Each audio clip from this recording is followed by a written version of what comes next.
Many thanks to our dear guest, Dr. Zakir Naik. I may ask Dr. Muhammad Naik to proceed to the stage to control the questions, please. Jazakallah. May God reward you for your rapt attention and keen interest for the talk of the day. Now we would have the presumably more interesting session, a dialogue, an interaction, a cross-checking of the speaker for what he says, the question and answer session. To derive more benefit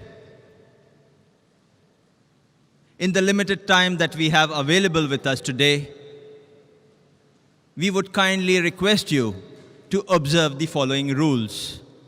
Your question to the speaker should be on the topic itself, similarities between Islam and Christianity. Your question should be brief and to the point, preferably in one or two short sentences. You may ask only one question at a time. For your second question, you are requested to kindly go at the back of the queue and await your turn. The organizers have 4 microphones arranged in the hall for your questions. One on my right, that is to your left in the front for the ladies, and the other 3 microphones are for the gents on my left and in the 2 center aisles. You are kindly requested to queue up at the microphone for the open question and answer session if you wish to ask a question to the speaker. The first preference for questions would be offered to our esteemed guests who are non-Muslims so that we give more opportunities to pressing doubts as we have a scholar of comparative religion before us today. May I request volunteers to kindly see that the questioners speak into the mic, preferably 4 to 5 inches away from the mic, so that all can hear the question clearly. And lastly, may I request you to kindly state your name and profession so that the speaker may answer you in a more befitting manner. Yes, are the questioners ready at their mics? Dr. Zakir would be at this microphone. I would conduct the proceedings as the coordinator and host of the session from the seat on the left. And as I take my seat and the questioners get ready, may I take this opportunity to thank the Dubai International Holy Quran Award and its committee, and especially the activities in charge, Brother Arif Julfar, for their tremendous efforts in having such a wonderful program going on before us. May we have the first question as I leave the floor open for you to ask the questions to Dr. Zakir and he to respond to you. May I request the non-Muslims to be given the first preference, and maybe start with the ladies first on the microphone, then we go in clockwise performance. The second question on that mic, third in the center aisle here, fourth here, and so on in a circular manner. And as a secondary preference, after the questions on the mics are over, we would give opportunity for the questions on slips. But of course, the bold and the courageous have to be given a preference first, and then would be the question on the slips to the people who would prefer not to come on mic. Any questions from the ladies? Preferably a non-Muslim? Yes. May you state your name and profession before Dr. Zakir. My name is Salha. I'm a singer. Just wondering about the difference in Islam and Christianity about death and resurrection of Jesus, peace be upon him. This is the question, what is the difference in Islam and Christianity regarding the death and the resurrection of Jesus Christ, peace be upon him? As I did mention a little bit in my speech, that in Islam, The Quran mentions in Surah Nisa, chapter number 4, verse number 158, that Allah subhanahu wa ta'ala, Almighty God, raised Jesus Christ, peace be upon him, alive. So we believe that Jesus Christ, peace be upon him, he did not die, he was raised up alive. The same thing if you read in the Bible. I've given a talk and had a debate that was Christ really crucified. And we believe that Jesus Christ, peace be upon him, he was not crucified. Even from the Bible I can prove that, but that requires time. So what we believe, that even the Bible does not mention that Jesus Christ, peace be upon him, died on the cross. But there's a difference in the reading of the common Christians. They said that Jesus Christ, peace be upon him, was crucified. For that you can see my debate, was Christ really crucified? As far as the second coming is concerned, we Muslims believe that Jesus Christ, peace be upon him, will come again on the face of the earth, which is also believed by the Christians. We believe he's going to come again. The reason we believe that Jesus Christ, peace be upon him, has been raised up alive is because he is the only messenger of Allah subhanahu wa ta'ala, of Almighty God, whose followers as a whole mistook that he claimed divinity. He's the only messenger. So because his followers as a whole, they had a misunderstanding that Jesus Christ, peace be upon him, claimed divinity. That's the reason Almighty God has raised him up alive. And in his second coming, it's mentioned in the Quran, in Surah Ma'idah, chapter number 5, verse number 116. He will say, and he will tell Almighty God, you be my witness. I never told them to worship me, but I said, U'budullah, worship Allah, Rabbi wa Rabbukum, who's my Lord and your Lord. And similarly, it's mentioned, if you read the Gospel, it's mentioned in the Gospel, in his second coming, Jesus Christ, peace be upon him, many people will say, oh Lord, did we not do wonders and miracles in your name? So Jesus Christ will say, ye men of iniquity, ye sinful people, you depart from here, I don't even know you. So Jesus Christ, peace be upon him, in his second coming, he will come to testify that he never claimed divinity, but he was the messenger of Almighty God. Hope that answers the question. We request the non-Muslims, this is the opportunity, you can ask any question. Please feel free to ask any question. Even if it's a criticism, I can take it, I'm young, I can take it. Even if it's any question against Islam, any doubt that you have, this is the opportunity. Please feel free. You will rarely get such opportunity. You're most welcome to ask any questions for the non-Muslim, even if the question is outside the topic I'll entertain. So if you have any questions regarding the topic, similarities between Islam and Christianity, or any other question on Islam, this is your opportunity. Please feel free. You're most welcome to ask any questions on Islam and comparative religion. Yes, brother, your name and your profession. My name is Jack Elphinstone, and I'm an engineer. In your talk earlier, you mentioned that one of the reasons you should visit Mecca in your life is because that was the first place that Allah was worshipped.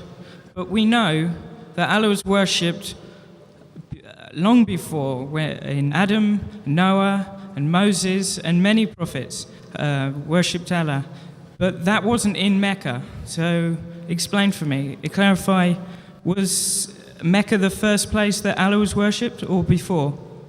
The brother asked a very good question, that it's mentioned in the Bible and also mentioned in the Quran. The Bible says, blessed are those people who visit the valley of Bakka, that's Mecca. And the Quran says in Surah Al-Imran, chapter 3, verse 96, that the first place of worship was Makkah. The brother asked the question that there were many prophets who came before Prophet Muhammad, peace be upon him. You know, Moses, Jesus, Abraham, Adam, peace be upon them. So how can Mecca be the first place? Brother, Prophet Muhammad, peace be upon him, he was not the first messenger. He was the last and final messenger. And Mecca was there much before. It was not the sacred place after Prophet Muhammad was born, peace be upon him. It was earlier. Makkah was a sacred place of worship much before. It's mentioned in the Quran that Abraham, peace be upon him, he rebuilt along with his son, Ishmael. They rebuilt the Kaaba. And the hadith mentioned it was even there at the time of Adam, peace be upon him. So it's coming right down the ages. So it was there right before. Therefore the Quran says the first place of worship is Makkah. And later on, when the Qibla was towards Masjid Aqsa, then later on it was brought to Makkah. But the first earlier place of worship was Makkah. Then it came back to Makkah. Hope that answers the question, brother. Any non-Muslim like to ask a question, they're most welcome to come up to the microphones. Yes, brother. My name is Rahul Bhatia. I'm an engineer by profession. I have a question. that has been in my mind for quite a while now. The Noble Quran says, let there be no compulsion in religion. That's point number one. And point number two is that the punishment for a Muslim who wants to come out of Islam, God forbid, is death punishment. According to me, this signifies a virtual compulsion in the mind that this is the punishment which will be given to me, so hence I cannot do it. And this kind of, I just need some clarification. I'm sure there is a clarification on this point. That's a very good question. He hasn't given the reference. First, he quoted the verse of the Quran from Surah Baqarah, chapter number 2, verse number 256, which says, La ikraha fid deen, there is no compulsion in religion. And that is part of the deen, that you cannot force anyone, you cannot compel anyone with the point of the sword or the point of the gun. His next question is that if any Muslim leaves his religion and becomes a non-Muslim, becomes an apostate, then the penalty is death. So isn't this a sort of compulsion? Before I give the answer, I would like to mention that every country has its own law, its rules and regulation. And most of the countries, one of the highest punishments is for treason. For example, if a person is working in the army and if he leaks the important thing of the country, all the vital points and the information to the enemy, it is called as treason. Most of the countries, if anyone does treason, sells the important blueprints and documents of the country to the enemy, many of the countries, it is death penalty, many of the countries have life imprisonment. So now if I tell that what kind of a country is this, in where I'm compelled by the country not to do certain things, what is wrong is wrong. So here also, if a Muslim becomes a non-Muslim, it's only in the Islamic state of law if that Muslim who becomes a murtad and then propagates his new faith and deceives the people, that's the time this penalty is put. For example, if in a school, if I appoint a teacher, mathematics teacher, she is teaching 2 plus 2 is equal to 4, then tomorrow she teaches 2 plus 2 is equal to 5. So, but naturally I won't keep her in my school. The same way, the punishment for such a murtad in Islamic state, it is death. This will not be called as compulsion. It will be a person who has strayed away from the truth to the falsehood. But as far as making anyone accept Islam, no Muslim can force any non-Muslim to accept Islam at the point of the sword or at the point of the gun. What we have to do is we have to convey the message. If you like it, you accept it. If you don't like it, no problem. Our job is to convey the message. It's mentioned in the Quran, Surah Ghashiyah, chapter number 88, فَذَكِّرْ نَمَّا أَنْتَ مُذَكِّرْ. Our job is to deliver the message. We have to deliver the message in the best way, with hikmah and with husna, with most beautiful preaching. Whether the other human being, non-Muslim, accept or not, it is not under our control. We cannot force anyone to accept Islam at the point of the sword, the point of the gun. But that what you're talking is a different case in a state of Islamic law. Like as I gave you an example where a person working in army, if he sells the secrets of the country, then the penalty is somewhat similar. Hope that answers the question, brother. Right, okay, yeah.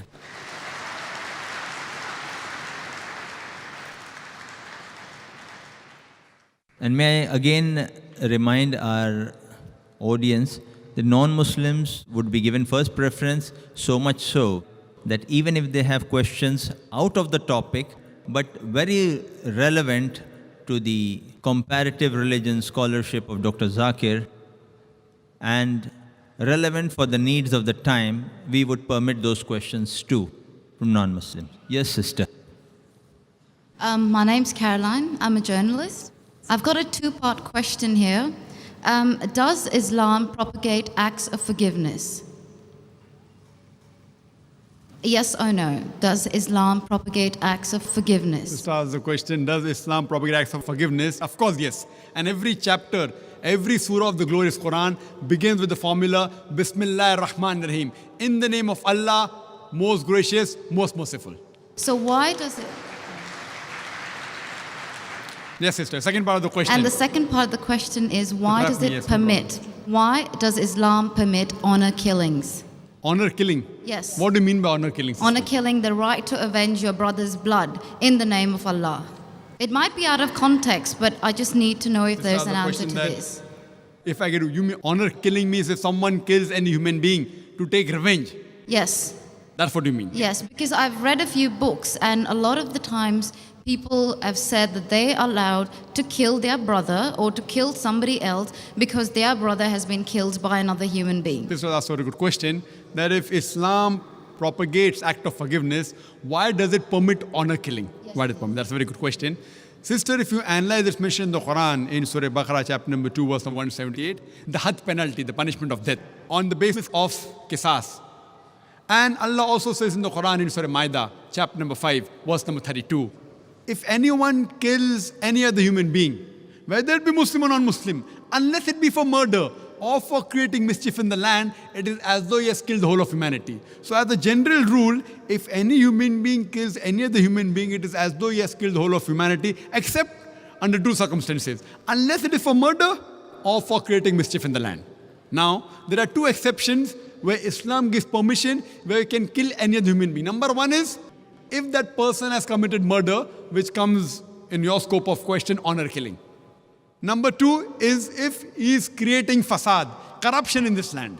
Again, this is not compulsory.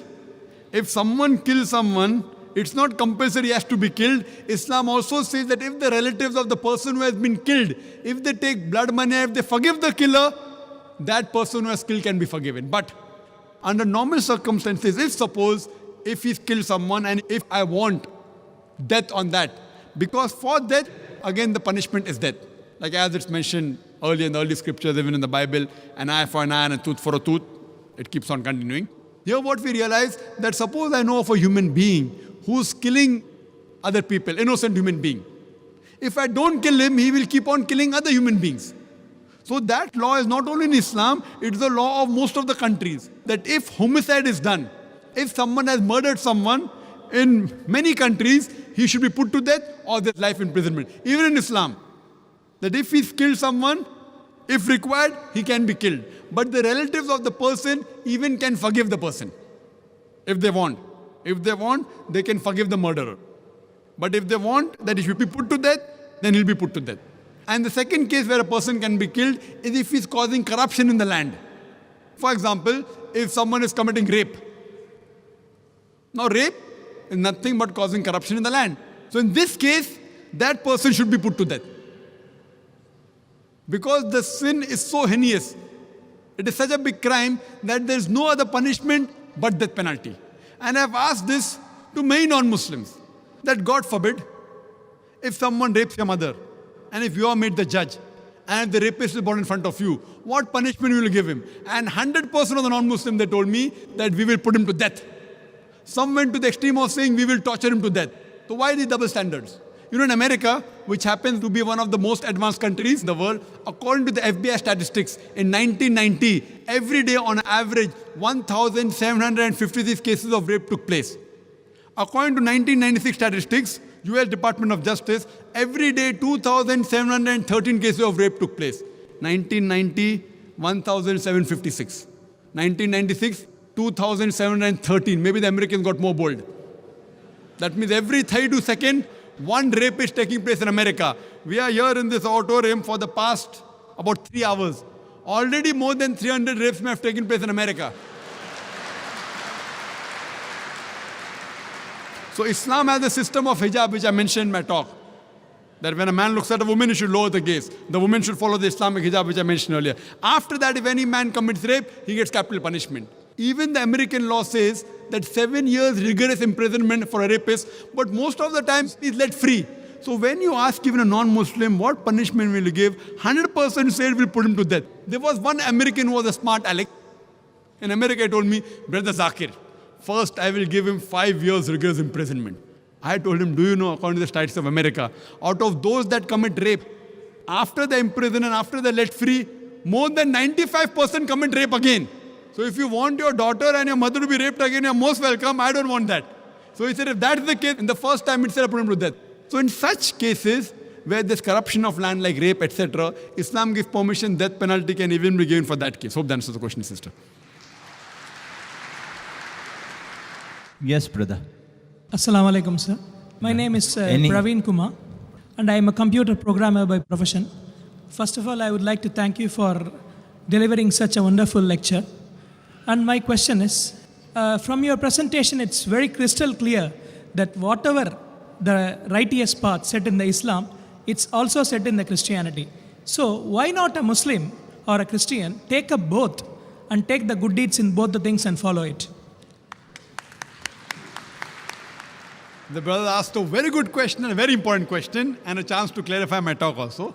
Asked a very good question.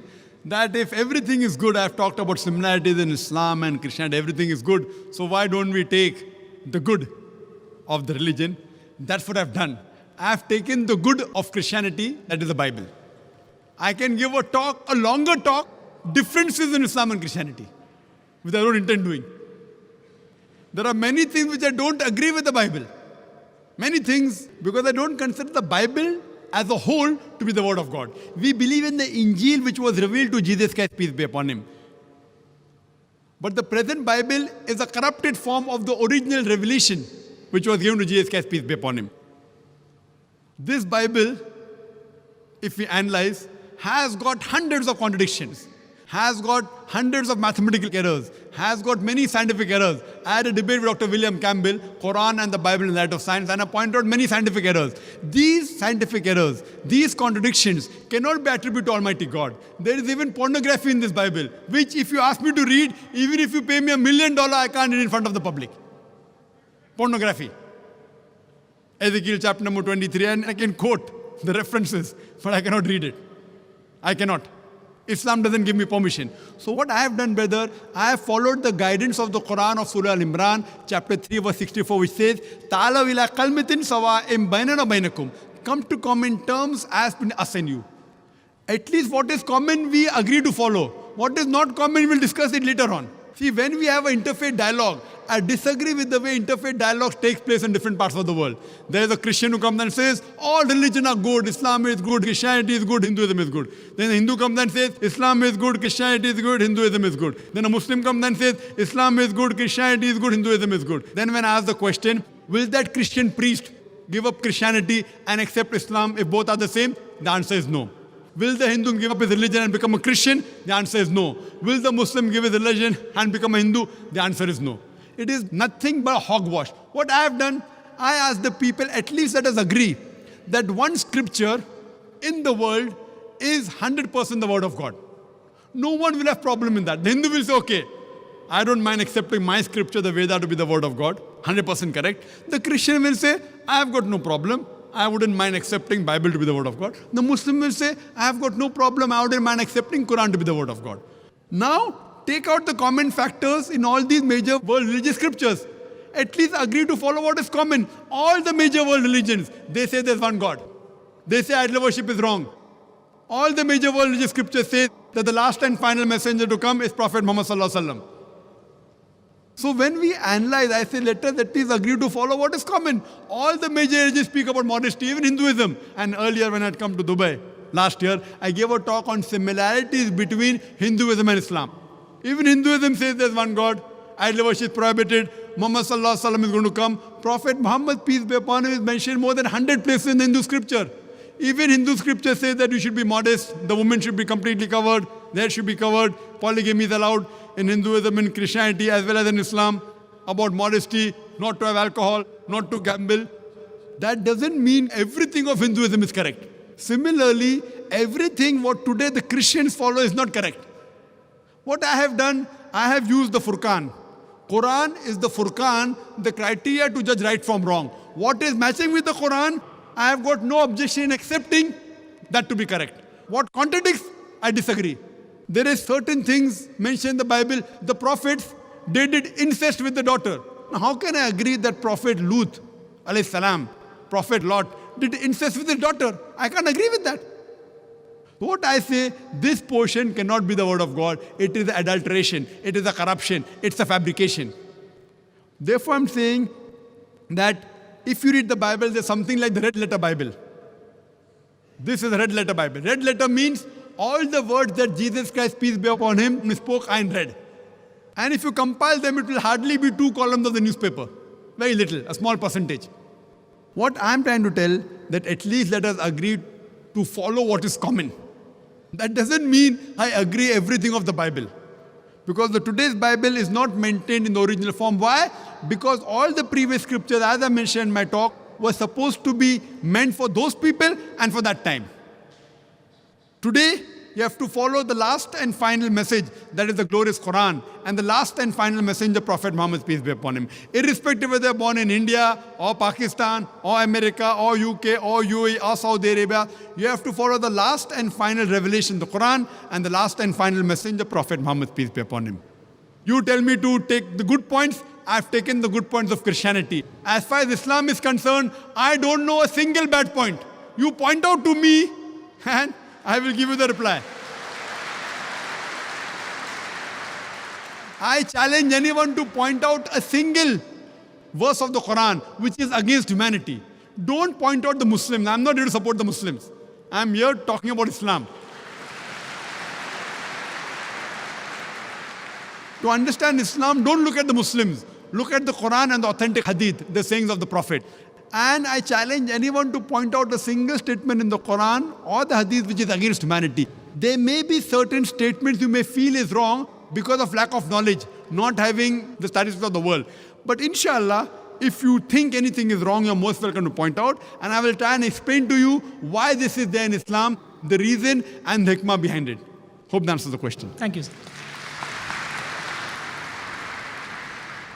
The dialogue and cross questions continue. The next brother on the mic. Assalamu alaikum, Dr. Naik. My name is Nobi and I'm an engineer by profession. In the Bible, Isaiah chapter 53, it talks about a suffering servant. A servant who is suffering, who's oppressed, bruised, and who dies, who gives his life for sin of the people, of mankind. Could you please clarify who is the servant of God? Thank you. The brother has quoted a verse from the book of Isaiah saying that the messenger is going to come, who's going to die for the sufferings, etc., for the others. And there are many Christians who try and assume that this is the prophecy of Jesus Christ, peace be upon him. I'm just telling you, assume. Now, brother, you should note that the Bible says in the book of Ezekiel, chapter number 18, verse number 20, it says, the soul that sinneth shall die, which people normally quote. The soul that sinneth shall die. But the missionaries, they put a full stop where there's no full stop. The complete verse is, the soul that sinneth shall die. The father shall not bear the iniquity of the son, neither shall the son bear the iniquity of the father. The righteousness of the righteous shall be upon him, the wickedness of the wicked shall be upon him. But if the wicked turns and comes to the straight path, he shall not die. One thing, sin cannot be inherited. So the concept of the church, of the original sin, what the church says, that Adam and Eve, peace be upon them, they ate the forbidden fruit, and that's the reason humankind is born in sin. That's the reason Almighty God sent His beloved Son, begotten Son, Jesus Christ, peace be upon Him, quoting Gospel of John chapter 3, verse number 16. For God so loved the world that He gave His only begotten Son. Whosoever believeth in Him shall not die but have everlasting life. I'm just trying to put a nutshell. This is what you all believe. Now coming to the question of the original sin. The concept of original sin is nowhere to be found in the Bible. It is the teaching of the church. According to the Ezekiel chapter 18, verse number 20, it says, the soul that sins shall die. The father shall not bear the iniquity of the son, neither shall the son bear the iniquity of the father. The wickedness of the wicked shall be upon him. The righteousness of the righteous shall be upon him. But if the wicked turns and comes to the straight path, he shall not die. So based on this Ezekiel chapter 18, verse number 20, it completely negates the original sin that is propagated by the church.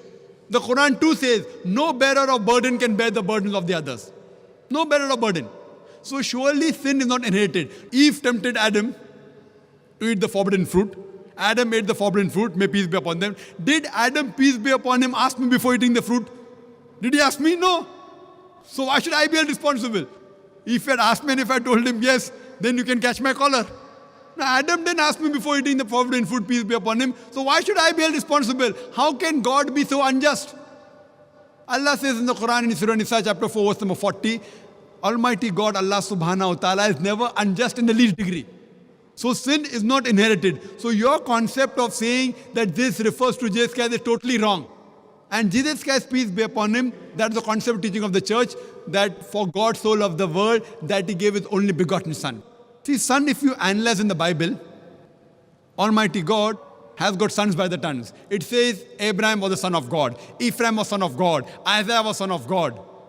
As many people that are led by the Spirit of God are sons of God. So Bible has got sons by the ton. But the Christians say that no, Jesus Christ, peace be upon him, not normal son, he's the begotten son. Gospel of John, chapter number 3, verse number 16. For God so loved the world that he gave his only begotten son. Whosoever believeth in him shall not die but have everlasting life. Now here if you analyze this word begotten son, according to the scholars of Christianity, if you refer to the Revised Standard Version, revised by Thaydu's Christian scholars of the highest eminence, backed by 50 different corporate denominations, these Christian scholars say that this word begotten is interpolation, is a fabrication, is a concoction, and they threw it out of the Bible. So if you read the Revised Standard Version, this word begotten is not there. So we verily believe if son means a righteous person, then Jesus Christ, peace be upon him, surely was the Son of God. He was a righteous person, but he was not the begotten son. And this concept of inheriting sin is nowhere to be found in the Bible. It's the teaching of the church. In fact, Bible negates this concept. So surely what you're trying to indicate to me that this prophecy of Isaiah, it doesn't. Yes, messengers have come. Most of the messengers, they suffered. Whether it be Moses, peace be upon him, whether it be Jesus, peace be upon him, whether it be Prophet Muhammad sallallahu alaihi wasallam, peace be upon him. All the messengers, they suffered. And the hadith of the Prophet, that the maximum that were put to test among the human beings are the messengers of Allah. More difficult the test, the higher will be the reward. So all the messengers of God suffered. But to say that they suffered and they had the sin of all the humankind is nowhere to be found in the Bible. It is the teaching of the church and it's against the Bible as well as the Quran. Hope that answers the question, brother. Yes, sister. Eliana, non-Muslim, by qualification teacher. Thank you very much for very interesting lecture. I have one question. I find it immoral and vulgar for a Muslim to have more than one wife. What do you think about this? Actually, I know the roots of this, but I want to know your opinion about this. And I think if our religions, Christianity and Islam unites, I think that Muslims should have one wife. Sisters asked a very good question, very common question, very important question. She asked that she thinks, according to her, it is immoral for a Muslim to have more than one wife. And she's requesting me that if Christians and Muslims unite on this point, it will be very good. That's what I want to do. But we unite on what is the truth, not what is falsehood. Quran, sister, is the only religious scripture on the face of the earth which says marry only one. There is no scripture on the face of the earth. You read the Bible, you read the Ramayana, you read the Mahabharata, you read the Veda. No scripture except the Quran says marry only one. If you read the Hindu scriptures, Ramayana, the father of Sri Ram, King Dashrath, he had more than one wife. If you read Mahabharata, Sri Krishna, how many wives he had? 4, 10,000. He had 16,108 wives. If you read the Bible, Solomon had 700 wives. According to the Bible, Abraham had 3 wives. So according to the Bible, according to Judaism and Christianity, a man can have as many wives as he pleases. 4, 5, 10,000, no upper limit. Islam has put an upper limit. Quran says in Surah Nisa, chapter number 4, verse number 3, marry women of your choice in 2s, 3s or 4s. But if you can't do justice, marry only one. So according to Hinduism, according to Christianity, you can marry as many wives as you wish. 1, 5, 10, 20,000, 10,000, no upper limit. Islam says, marry women of your choice in 2s, 3s or 4s, but if you can't do justice, marry only one. So Islam says you can marry more than one only if you can do justice, otherwise you can't. And even if you can do justice, maximum 4. Now let's analyze what Quran says. Quran says in Surah Nisa, chapter 4, verse 129, it is difficult to be just between your wives, therefore do not turn away from them altogether. So many people have a misconception that in Islam, it is compulsory to have 4 wives. It's not compulsory to marry more than one wife, sister, is optional. It's mubah. But if you marry more than one wife, and if you can't do justice, then you have a problem. Now let us understand what are the logical reasons, sister. I'll give the logical reasons, and then if you want, you can counter question. The logical reason why Islam gives permission for some people to have more than one wife. Now, by nature, if you analyze, male and female are born in equal proportion. But you ask any pediatrician, any medical doctor of the children, he will tell you that the female child can fight the germs and the diseases much better than the male child. So there are more male children dying as compared to female children. As life goes on, there is death due to cigarette smoking, death due to various other diseases, death due to alcoholism, death due to war, death due to accidents. There are more males dying as compared to female. Today in the world system, if you analyze, there are more females in the world as compared to males. There are more women as compared to men. Except in a few third world countries like India, where I come from, the female population is less than the male population. It is because of female feticide and female infanticide. If you stop this evil practice of female feticide and female infanticide, even in India, the population of the females will outnumber the male population. Today, according to statistics, in New York alone, there are more than 1 million females more than males. In USA alone, there are 7.8 million females more than males. In Germany alone, there are 5 million females more than males. In UK alone, there are 4 million females more than males. In Russia alone, there are 9 million females more than males. And God alone knows how many millions of females are more than males throughout the world. Suppose I agree with you hypothetically that one man should marry only one woman. And if my sister happens to live in America, and if the market is saturated, or if your sister happens to live in America, and if the market is saturated, every man has found a woman for himself. Yet there will be 7.8 million females who will not find life partners. The only option remaining for these 7.8 million females is that they either marry a man who already has a wife or become public property. People will say, public property? Zakir, such a harsh word. It is the most sophisticated word I can use. I can't use a better word than that. You either marry a man who already has a wife or become public property. There's no third option. So now if we analyze in USA, according to American statistics, a common American on average has 8 different sexual partners before he settles down with one. That means some may have 2, some may have 10, some may have 20. 8 different sexual partners before he settles down with one. And you can have as many mistresses as you want. 1, 10, 20, no problem. But legal wife more than one, it doesn't go down the throat. And you ask any modest woman, if a woman becomes the second legal wife of a man, she gets respect, she gets honor, she gets her rights. If you become a mistress, there's no honor, there are no rights, she's degraded.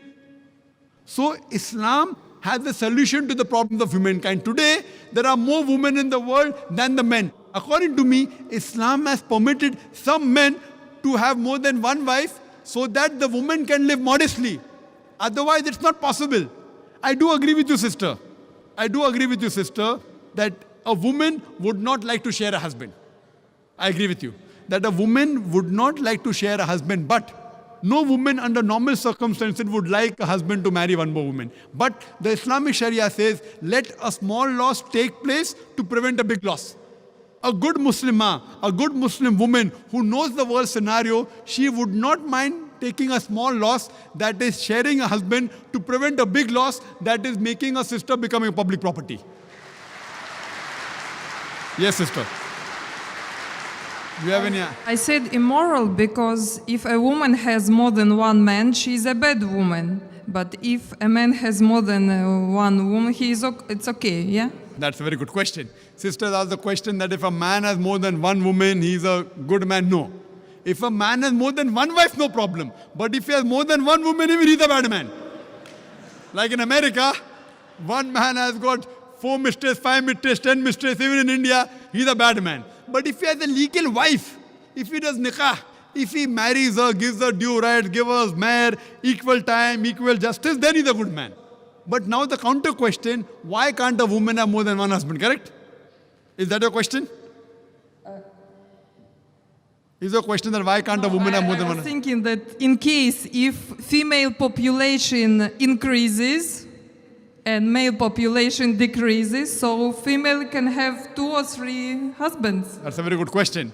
You have the hypothetical question. But Almighty God, who's our creator, He knows better than you and me.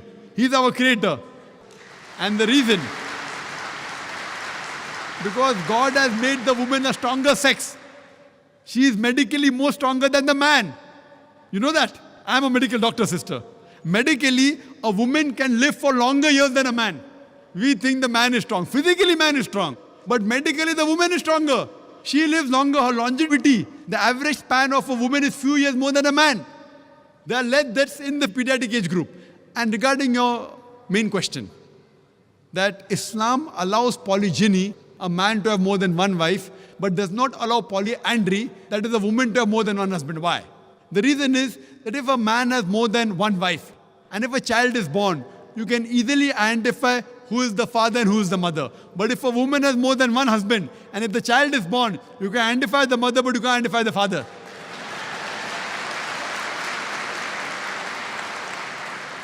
So if you go to admit your child in the school, what is the name of the father? You may have to give two names. Now we know that medical science is advanced. By DNA, genetic coding, we can come to know who the father, but that is now, not in the past. Islam is there since time immemorial. And this is not the only reason. Furthermore, there are various other reasons. Man is biologically more sexual as compared to the woman. Thirdly, a man can do the role of a multiple husband as compared to women doing a role of multiple wives. Because she undergoes menstrual cycle, there are various psychological changes which it will be difficult for her to do the role of multiple wives. And furthermore, today's science tells us that if a man has more than one sexual partner, and if they're loyal to them, like if a man has more than one wife, more than one sexual partner, and if all of them are faithful to each other, the man does not, neither the woman develop any sexual transmitted disease. But if a woman has more than one sexual partner, if she has more than one husband, then the sexually transmitted disease will emerge. She will have that disease and she'll retransmit it back to the husband. So even medically, it is not good for a woman to have more than one sexual partner. Hope that answers the question.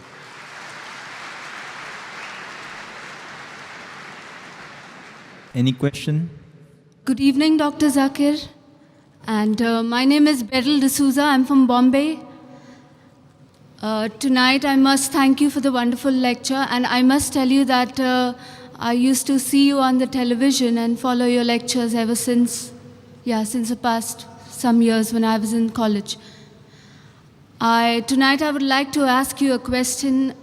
First of all, I would like to tell you two things. You said two things. One was like associating anything with God is a sin. It's the biggest sin, rather. The second thing you said, that the form of prayer is that the Muslims follow, is that you put your forehead down and it humbles yourself. Now, myself being from Bombay, I would, because this is something I've noticed there, and I would also like to know clearly what is the concept about the dargahs that people go to and the people follow.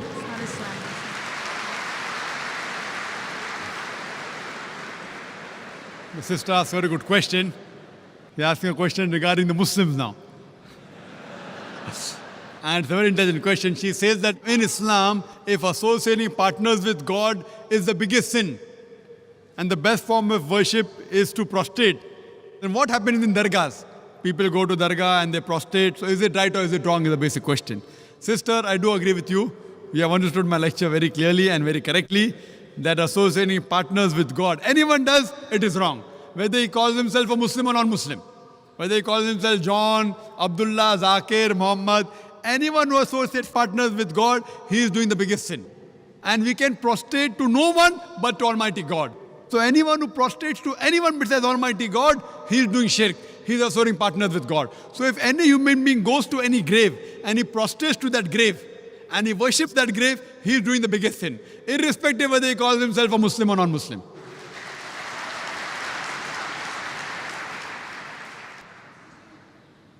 Does the sister have a connected question? So, okay, if you would give me the opportunity, I would further like to ask you. So, basically, I've seen, like you said, anybody, okay, be it a Muslim, a Christian, a Hindu, whoever does that. Now, if I tell you, from what I have seen and known, is like a huge percentage, okay, they are the people, I could call them the Muslims. They go to the dargahs. Then what would you have to say about it? So as far as the Arabic word Muslim is concerned, a true Muslim is a person who submits his will to God. A true Muslim will never bow down to any grave. I am aware, sister. I wouldn't say that you're wrong, you're right, that there is quite a large quantity of so-called Muslims who bow down to these graves, what do I have to say? I feel they are doing wrong, they are doing shirk, they have to change. And that's what in my talks I even tell them, that if you want to go to a grave, the Prophet said that you can go to a grave, it reminds you of your akhirah, that one day you have to die. So when you go to a grave, you can pray for the person, but you can't pray to him.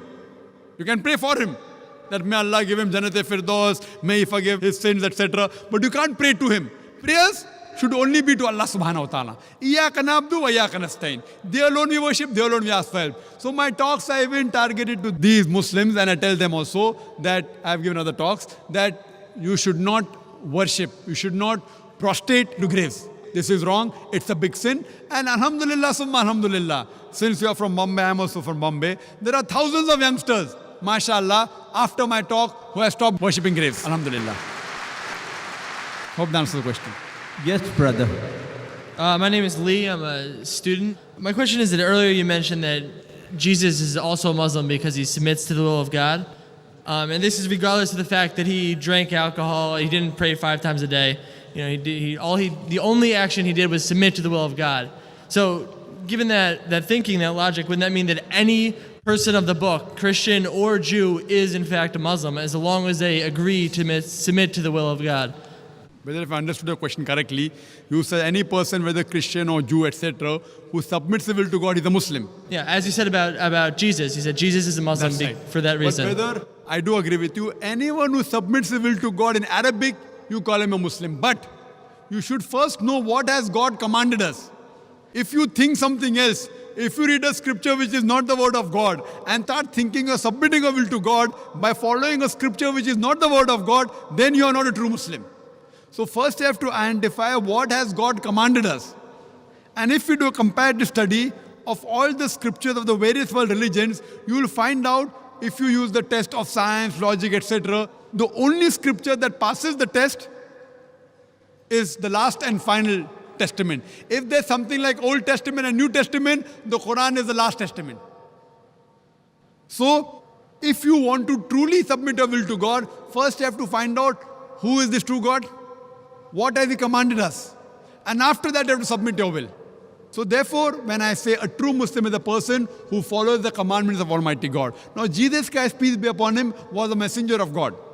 He directly got revelation from God. So surely he followed the will of Almighty God.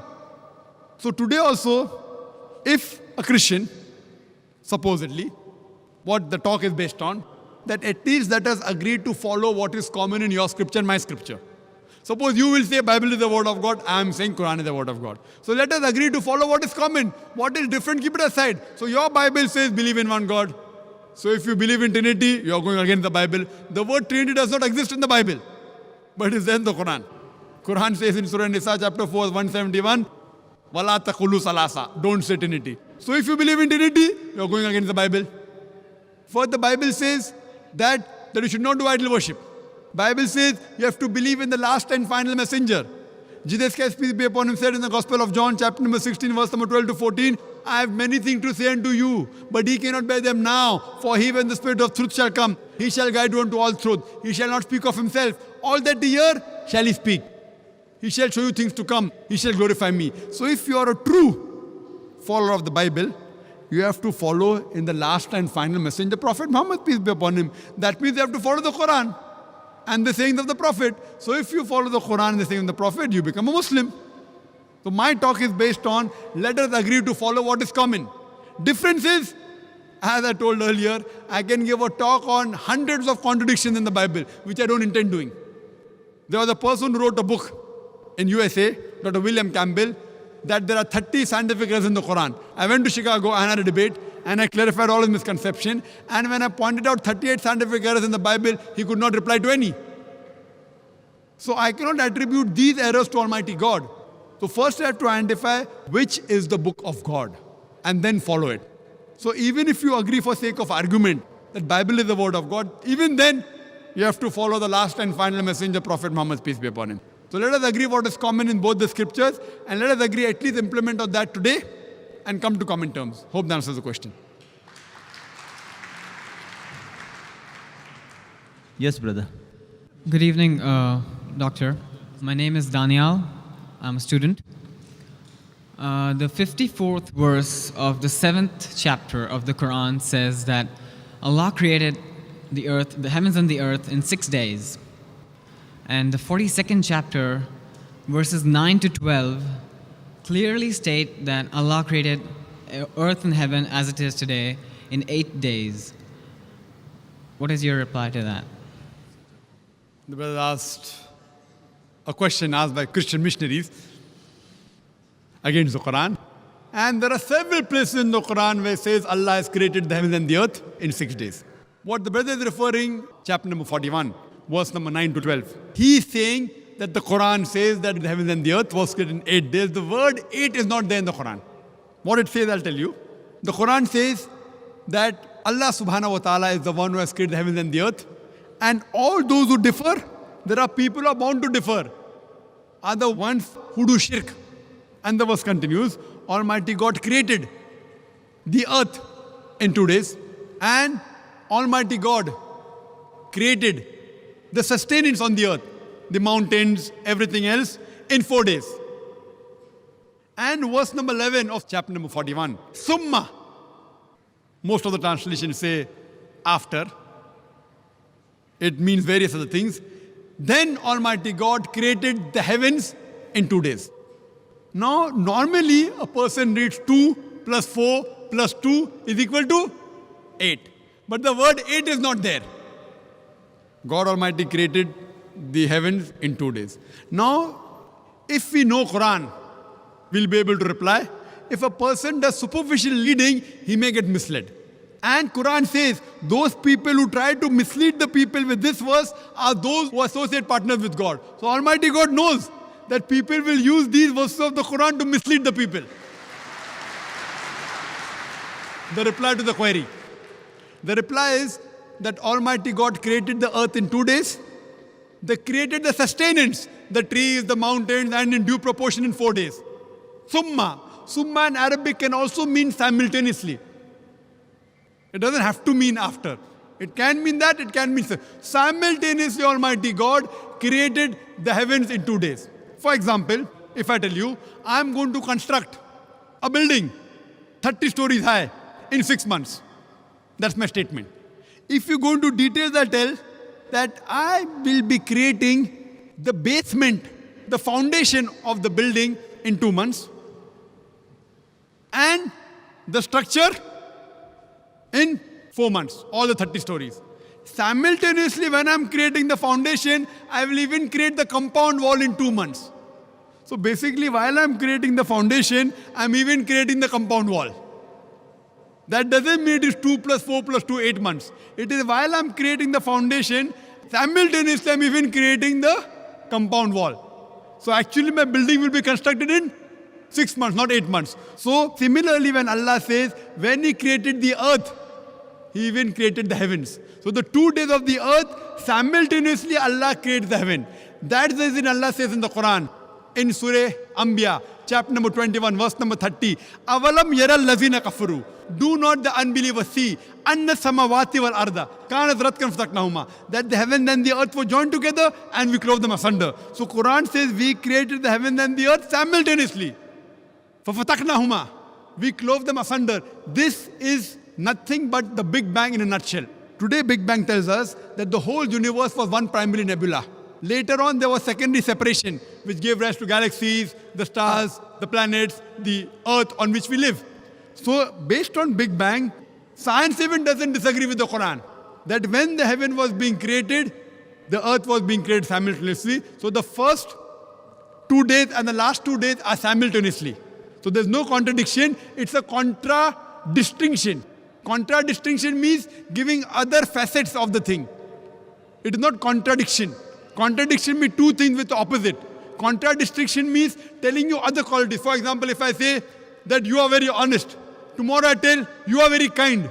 It's not contradiction, it's a contradistinction. You are honest also and you are kind also. But tomorrow if I say they are dishonest, then there's a contradiction. So this verse of the Quran gives more details how the 6 days were divided. First 2 days the earth, simultaneously the heavens, and later on 4 days the things on the earth were made, the mountains, the trees in due proportion. Hope that answers the question. Yes, brother. My name is Mahesh. Me Mumbai's I have been attending your talks in Dubai and other places for the last 6 years. Today's it was a scintillating and fantastic talk by you. I've been reading Islam in Focus in Khalij Times, and I have read the Holy Quran in Saudi Arabia. Could you please elucidate on what is taqwa and about Surah Al-Fatiha? Brother, mashallah, Brother Mahesh, he's from Bombay, the same town where I come from. He's been hearing my lecture for the past 6 years, and the other sister also, mashallah, she's been hearing my talk for a few years. And he's asked the question that what is taqwa? Taqwa means piety. It means God consciousness. It means righteousness. There's a hadith, someone asked, what is taqwa? It is like when you're going in a forest which has got thorns, etc., and you're afraid that your garment may get stuck in the thorns. So how carefully you pick up your garment and walk through these plants and trees of thorns, that is taqwa. So basically it is God consciousness. It is piety. It is righteousness. So this is what is taqwa in short. And I would like to invite you that since you have been watching and hearing my talks since the past 6 years, and the other sisters past few years, we live in the same city, Bombay, I would like to welcome you to the fold of the Din al-Haq, the religion of truth. And I pray to Allah subhanahu wa ta'ala to give you hidayah. And inshallah, I pray to Allah to give you hidayah. And inshallah, you also have the true taqwa. That's the God consciousness and piety. Hope that answers the question. Yes, brother. When you quote the Bible, you take a very literal sense of what the teachings of the Bible are.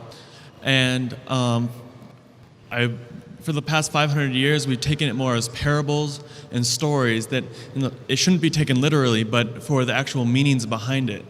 And then my question is there anything like a movement in Islam where instead of taking a literal sense, it's just taking the morals behind what the Quran has to say?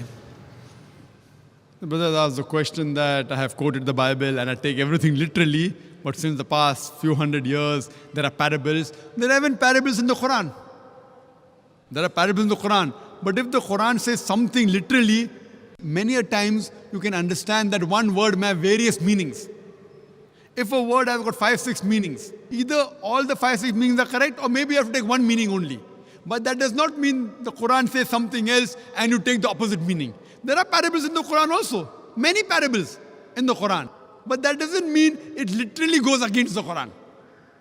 So what the Quran says and the Bible says, if the original Injil, the revelation which was given to Jesus Christ, peace be upon him, it was sent as a guidance. So what is mentioned, you have to follow it. Yes, there may be certain times that there may be other meanings which may also be right. But that does not mean what is the normal meaning that should not be taken. Yes, brother. Like, for example, you were quoting Leviticus about the clothing in Christianity. But in the later teachings, Jesus talks about just being modest and be modest for yourself. And so that a Christian would take not the literal meaning of you need to cover up, you need to not have the loose clothing, but just say that in modern society, it's a different idea, that modesty isn't the same. Very good. See, I really like your question. If you ask me a question, and I'll clarify you, I'll try my level best. The brother has given an example that when I talk about Leviticus, I didn't quote Leviticus, I quoted Deuteronomy chapter number 22, verse number 5, etc., which talks about modesty, 1 Timothy chapter number 2, verse number 9, even 1 Corinthians chapter number 11, verse 5 to 7, modesty. What now brothers trying to tell me that what Jesus Christ, peace be upon him, told that you have to be modest. But what he meant was not literally about the clothes, but just modest in society. That is your understanding of the Bible. Let's see what Jesus Christ, peace be upon him, said. Jesus Christ, peace be upon him, said in the Gospel of Matthew, chapter number 5, verse number 17 to 20, think not that I have come to destroy the law of the prophets. I have come not to destroy, but to fulfill. Until the heaven and the earth pass away, not one jot or tittle shall pass away from the law until all be fulfilled. And whosoever shall break one of the least commandments and teach men to do so shall be called least in the kingdom of heaven. And whosoever shall keep the commandments and teach the same shall be called great in the kingdom of heaven. Unless your righteousness exceeds the righteousness of the scribes and the Pharisees, in no way shall you enter the kingdom of heaven. This is a verbatim quotation from King James Version. I'm speaking from my head. It's a verbatim quotation from King James Version, Gospel of Matthew, chapter number 5, verse number 17 to 20. So Jesus Christ says that even if you break one jot or tittle from the law, from the Old Testament, you shall not enter the kingdom of heaven. So when the Old Testament says the woman shall not wear clothes that which pertain to a man, and a man shall not wear clothes that which pertain to woman. Now tell me, Brother Zakir, that's the literal sense. Now the society is changing. So Jesus Christ said, peace be upon him, if you break one law, jot or tittle, you shall not enter Jannah. Now do you mean to say that Jesus Christ, peace be upon him, came to misguide us? Not at all. He clearly said that until the heaven and the earth pass away, not one jot or tittle shall pass away until all be fulfilled. Then later on the teaching of Paul, St. Paul, who is the self-appointed apostle of Jesus Christ, peace be upon him, he tells us that see, the law is nailed to the cross. That is his teaching. It's not the teaching of Jesus Christ, peace be upon him. Who do you believe? In Jesus Christ, peace be upon him, or St. Paul? So Jesus Christ, peace be upon him, said that unless your righteousness exceeds the righteousness of the scribes and the Pharisees, unless you are better than the Jews, you shall not enter Jannah. That means everything what is mentioned in the Old Testament, not to have pork, you have to be modest, has to be followed. That's the reason if you go, the nuns, they are dressed up like the Muslimah. Have you seen the photograph of Mother Mary? She is completely covered. Her head is covered. Up to the wrist, up to the ankle. I am sure in future you may have, God knows, Mother Mary may be wearing skirts. That is a later development. But the true photographs, if you analyze, same thing with the nuns. The nuns are properly covered. Why? So in Islam, every Muslimah is a nun. Every Muslimah, in terms of piety, she has to be pious, she has to be modest. So what I'm telling that if Christian means a person who follows the teachings of Jesus Christ, peace be upon him, then we Muslims are more Christian than the Christian themselves. Yes, brother. Well, how the question was supposed to be about how modern societies interprets these religions and incorporates them into our society. So if we're interpreting them not as a literal sense, we're going to listen, like the scripture you quoted, it would just say, it would be how you feel that Jesus meant by that saying, which would be that we should follow the teachings of the Old Testament and maybe not literally, and we should think about what he means by the laws of what to wear. So when he says follow all this or you can't go to heaven, modern person after the Reformation would think would be that it's what he interprets it Brother, as. if I agree with you that in every modern age we try and reinterpret, then what is the use of the Bible? What is the use of the Quran? If you're going to reinterpret, keep on reinterpreting into modern age and what the modern society believes, you're going to put the Bible into that shell. So what is the use of the Bible then? Why do you require the Bible? Why do you require? What you can say that if science and technology advance, you can understand the Bible better, understand the Quran better, I've got no objection. But if you tell me depending how the modern society behaves, you have to reinterpret the Quran or the Bible, it is totally nonsense. God is our creator. He knows what is best for us. Do you mean to say that God did not know? You are limiting God. That means you are trying to tell me that God did not know that the society is going to change. If you analyze the Quran, though it was revealed 1400 years ago, you cannot point out a single verse of the Quran which is against modern established science. Do you know that? However much the science has established, however much the science advances, it will never be able to prove even a single verse wrong. Yes, it will be able to give a new dimension. When science advances, maybe we will be able to understand that aspect of Quran better. Today, with our limited knowledge of science, we may not be able to understand certain verses of the Quran. But that does not mean you are giving a new look depending upon how the modern society is developing. Modern society, however much it develops, the law will be the same. The woman should be in hijab. The man should lower his gaze. It's not like Canada, now a man can marry a man. In Islam, we don't believe in majority. We believe in truth. Truth prevails, haqq prevails. And Jesus Christ, peace be upon him, said, seek ye the truth and the truth shall free you. We don't believe in democracy, that today you say, okay, fine, gay marriages are fine. And today we say that modesty fine, a woman can wear less clothes. See, that is the man-made law. The person who has created us is Almighty God. He knows what is good and what is bad for us. Therefore, religion means a way of life. So we follow the guidance given by a Creator, then only we'll be on the true path. Hope that answers the question. Yes, sister. Assalamu alaikum. My name is Aisha. I'm from Philippines. I born Christian. Now, I am just a Muslim 1 year. I have two, alhamdulillah. I would like to point out two things actually. The first thing is, I observe that most of us, Muslims, they strikes or we speak about the weaknesses of other religions. Why don't we show the good things as the models against them? Like what I've heard in this session, that we are more better than Christians. I am right now studying in Islamic Center, and according to our some teachers, they said that no one in the world can judge a person. Only Allah subhanahu wa ta'ala can say that his heart is good, he is good. No one can judge in the world. What do you think about it? Sister has a question that Allah subhanahu wa ta'ala is the only one who can judge the hearts, and I do agree with you. She is saying that why do we say that we are better? We should present what is good. Sister, what I did in this talk is I picked up the good things of Christianity. I'm trying to tell the Christians that actually if you follow the teachings of Jesus Christ, peace be upon him, it is good. I'm trying to uplift them. I'm not trying to degrade them. You have misunderstood my talk. What I'm trying to say when I made the statement that if Christian means a person who follows the teachings of Jesus Christ, peace be upon him, then we are more Christian than the Christian themselves. Trying to tell verse of the Quran, Ta'ala wila qalmitin sawa imbayna bainakum. Come to common terms as between us and you. I never said that we are better. We are following your Bible better. I'm saying, I'm telling them that why don't you follow your Bible also? At least follow what is common. I'm trying to pick up the good points of the Bible.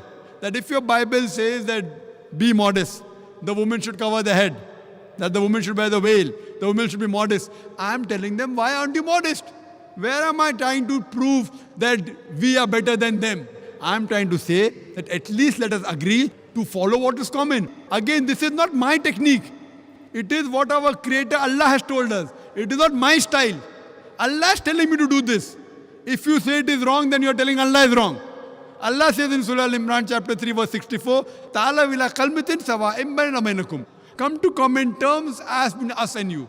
Which is the first term? Allah na'budu illallah. That we worship none but Allah. So we have to convey the message to the non-Muslims that come to common terms, and the best term is that worship only one God. Hope that answers the question. Yes, brother.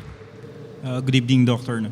I'm Rob from Philippines. I just want to be clarified about the role of Ismail, the son of Abraham, in Islam. But the question that what is the role of Ismail, may peace be upon him, in Islam?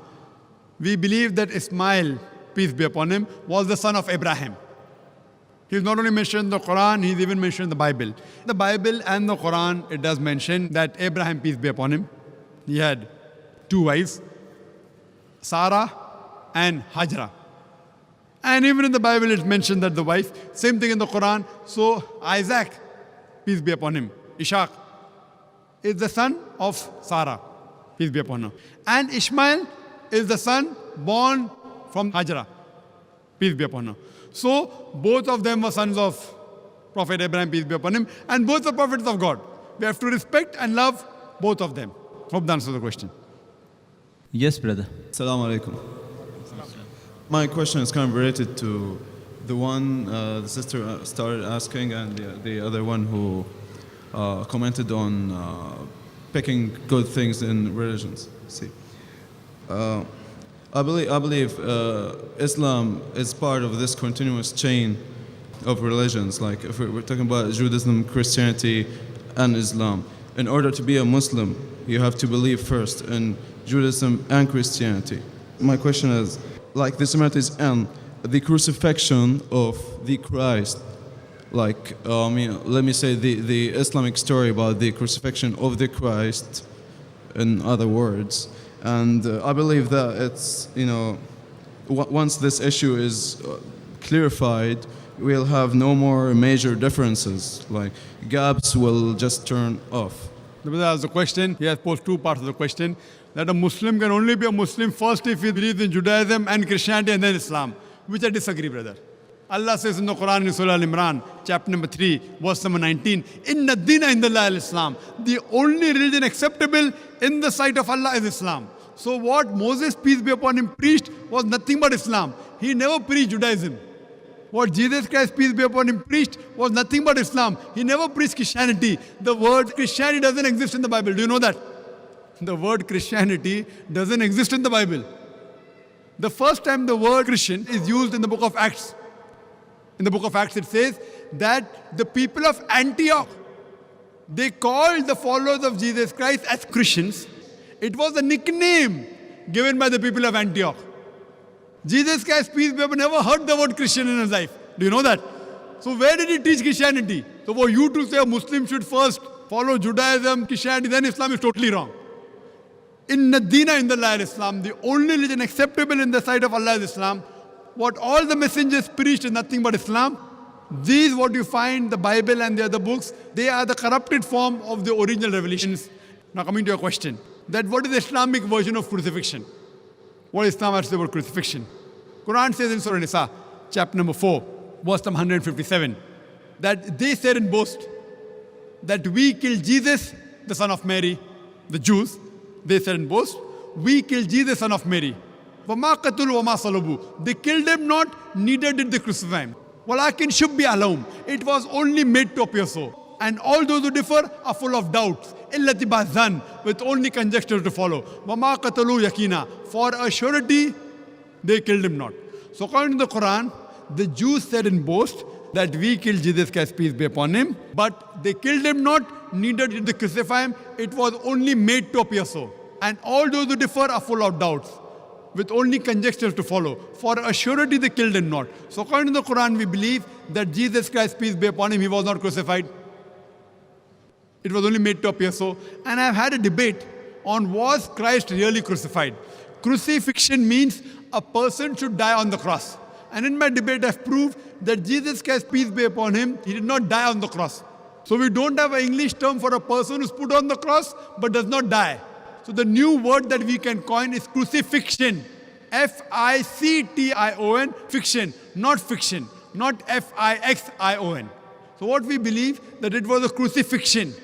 C-R-U-C-I-F-I-C-T-I-O-N, but it was not crucifixion, F-I-X-I-O-N. Because I proved in my talk that he did not die on the cross.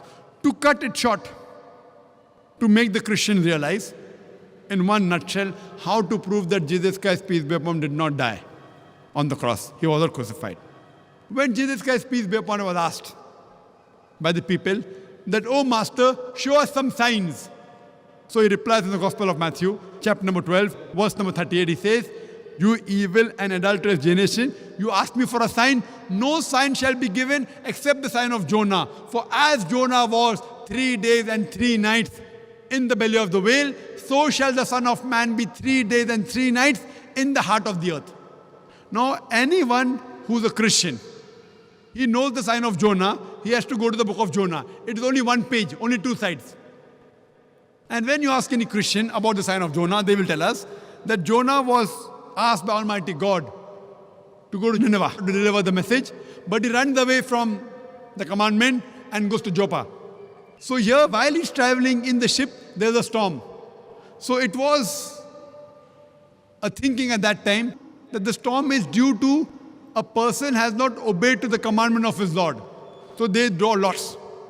So Jonah, peace be upon him, he volunteers and says, "I have run away from the commandment." At that time, it was a thinking that if they throw the person overboard in the sea would become calm. So they take Jonah and they throw him overboard. Now when they throw Jonah overboard, was he dead or alive? Was he dead or alive? He was alive. When he goes in the sea, normally in a raging sea, in a storm, a human being ought to die. But Jonah does not die. Peace be upon him. He is alive. A fish comes and gobbles him up. When the fish gobbles him up, was Jonah dead or alive? He was alive. If he dies, it's not a miracle. He is alive, it's a miracle. 3 days and 3 nights, the fish takes him around the ocean. The man ought to die because of suffocation. He does not die. It's a miracle. The fish vomits him out on the shore. He ought to die. He does not die. It's a miracle of a miracle of a miracle of a miracle. He's thrown overboard. He does not die. A fish comes and gobbles him up. He does not die. 3 days and 3 nights, he roams in the belly of the fish. He does not die. He's vomited out. He does not die. A miracle of a miracle of a miracle. So Jesus Christ, peace be upon him, said that as Jonah was 3 days and 3 nights in the belly of the whale, so shall the Son of Man be 3 days and 3 nights in the heart of the earth. Now when you ask a Christian, Jesus Christ, peace be upon him, in the sepulchre, in his grave, for 3 days and 3 nights, was he dead or alive? Was he dead or alive? The Christians tell us he was dead. But then there's a contradiction. For him to fulfill the prophecy of the sign of Jonah, he has to be alive. So only on this one prophecy, there are various ways I can prove he wasn't crucified. It proves that Jesus Christ, peace be upon him, did not die on the cross. He was alive. So based on this, we can prove from the Bible that Jesus Christ, peace be upon him, he did not die on the cross. Jesus Christ, peace be upon him, puts all his eggs in one basket. He says, no sign shall be given except the sign of Jonah. For as Jonah was 3 days and 3 nights in the belly of the whale, so shall the Son of Man be 3 days and 3 nights in the heart of the earth. And further, if you analyze, even 3 days and 3 nights, it is not fulfilled. Because on Friday he's put on the cross. So before Saturday comes, he's put down. He's in the grave. When? When he's put in the grave? He's put on Friday night. He's there on Saturday full day. Saturday night. Sunday morning is out. So it's 2 nights and 1 day. So even the prophecy of 3 days and 3 nights is not fulfilled. But surely if he has to fulfill the other way, like Jonah, he has to be alive. And I've given various arguments from the Bible and proofs that Jesus Christ, peace be, was not crucified. You can take my videotape. I had a debate with an Arab Christian, an Iraqi Christian.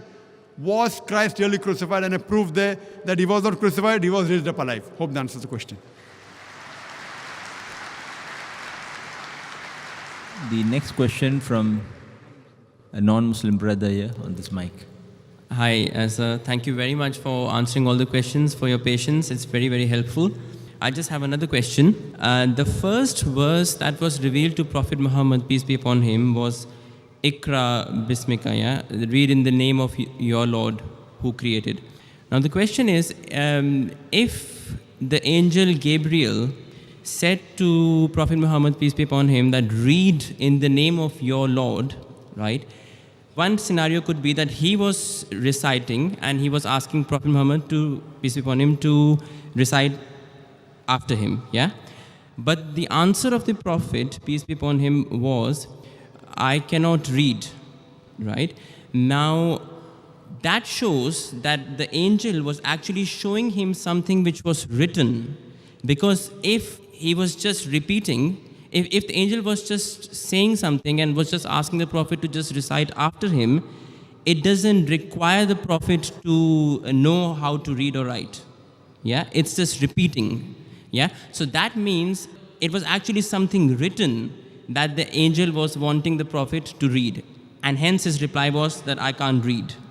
Yeah, so, but we know that the Quran was not written, it was later that it was compiled into a form of a book. But the first sentence kind of suggests that there was something written at the first place. So what do you suggest in this? That was the question, that when the first word was revealed, Ikra, the Prophet said, Ma ana biqari, I am not learned, I cannot read. So he's assuming that that means something written was shown. It's not a must. For example, if there's a person here, even if I tell him that read, even if I don't show him something, he will say that I'm illiterate or I cannot read. It's not necessary I have to show him something. Fine? It may be, it may not be. It's not a must. when I'm asking someone to do something, that I have to show something. I can just say, why don't you read? It's not much that I should show him something. So a person who cannot read may voluntarily come and say that I cannot read. It's not necessary to tell you, okay, show me what to read. Oh, this thing. No, this thing I can't read. So even if you don't show me when I cannot read, so what's the use of you showing me that thing? If someone tells me read Japanese, I'll say I cannot read. I'll not say, okay, where is it? Show me where is Japanese. If you tell me, Brother Zaki, read Japanese, I'll say, what to read? Show me Japanese. I'll say I cannot read Japanese. Correct? Do you get it? Now we would even start the session of one slip and one question on the mic. The next question, the question from Brother Rajesh, he says, Quran is a holy book from Allah and it has been written by Allah Himself. If Bible matches a lot with the Quran, then who is the writer of the Bible? There is a connected question about the similar topic. This is from Mrs. Khan. My staff questions me that since the Bible came first, the Quran is taken from there rather than copied in certain aspects. Please help to clarify this. As far as the first question is concerned, that if Quran is the word of God, and many things of the Bible match with the Quran, that means who is the writer of the Bible? Is God the writer of the Bible?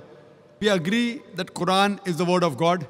Now, whatever matches with the Quran, that portion we do not mind as accepting to be the word of God. But that does not mean that the whole of the Bible is the word of God. What we believe that Injil was a wahi, the revelation which was given to Jesus Christ, peace be upon him. But since it was meant for that time and only for those people, Almighty God did not feel it fit to preserve it. But Quran, since it is the last and final revelation, Almighty God says in Surah Hijr, chapter 15, verse number 9, we have revealed the Quran and we shall guard it from corruption. So, today Quran is the Furqan, the criteria to judge right from wrong. So whatever matches with the Quran, we say, this portion we have got no objection in accepting to be the word of God. So if you ask me, who is the author of the Bible? So today the Christian scholars, they say that there are various different authors of each book. The Bible is derived from the Greek word biblos, meaning the book of books. So the present Bible, according to me and according to scholars, it is a mixture. It does contain in some places the word of God, that is remnants of the Injil. It even contains the word of the prophets. It even contains words of historians. Unfortunately, it even contains pornography. It's a mixture. So who's the author? Many human beings also wrote, according to the Christian scholars. John, Matthew. It is gospel according to John. Gospel according to Matthew, Gospel according to Luke. What Quran says is Gospel according to Jesus Christ, peace be upon him. What we believe in the Injil, which was given to Jesus Christ, peace be upon him. But what the Bible contains is Gospel according to Matthew, Gospel according to Mark, Gospel according to Luke, Gospel according to John. What we believe is Gospel of Jesus, peace be upon him. So even the Christian scholars say, this has been written by human beings. So we cannot attribute the complete Bible as the word of God. Regarding the second part of the question asked by the other sister, that one of the staff says that if Bible came first, that means the Quran has been copied from the Bible. Yes, it can be one of the ways. But second also can be that if there are similarities, maybe the source is same. So part of the material of the Bible is matching with the Quran. So that part of the Bible which matches with the Quran, the source can be same, that is Almighty God. But to say that it has been copied, the same way you'll have to say that Jesus Christ, peace be upon him, copied from the Old Testament, and the Christian will say no. What we believe, that the basic message of all the revelations is the same about Tawheed, believing in one God. So this message is the same.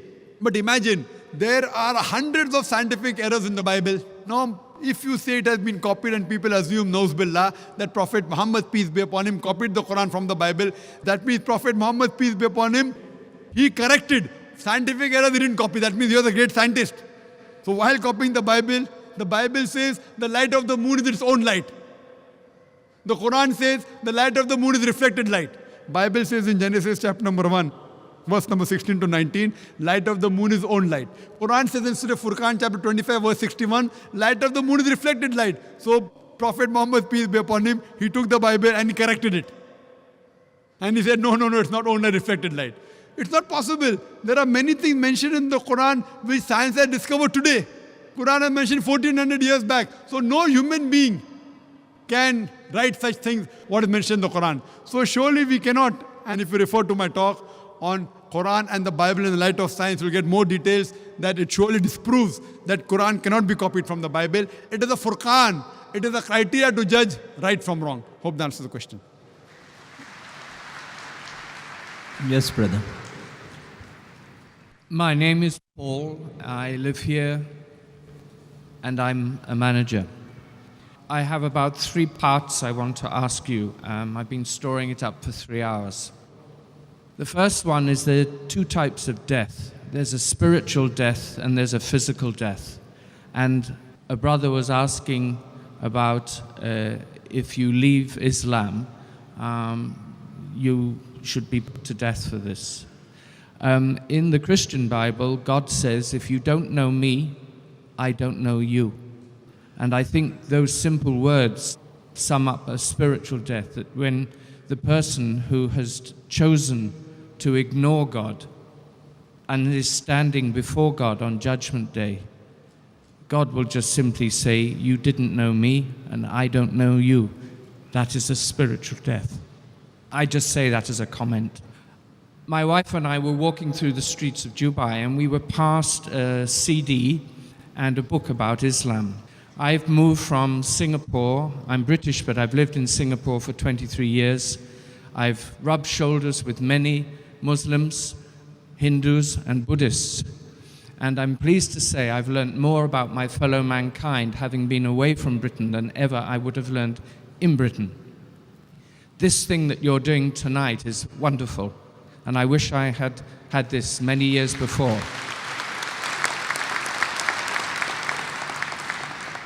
One of the signal absences in this treatise on Islam was nobody talked about the devil, nobody talked about sin.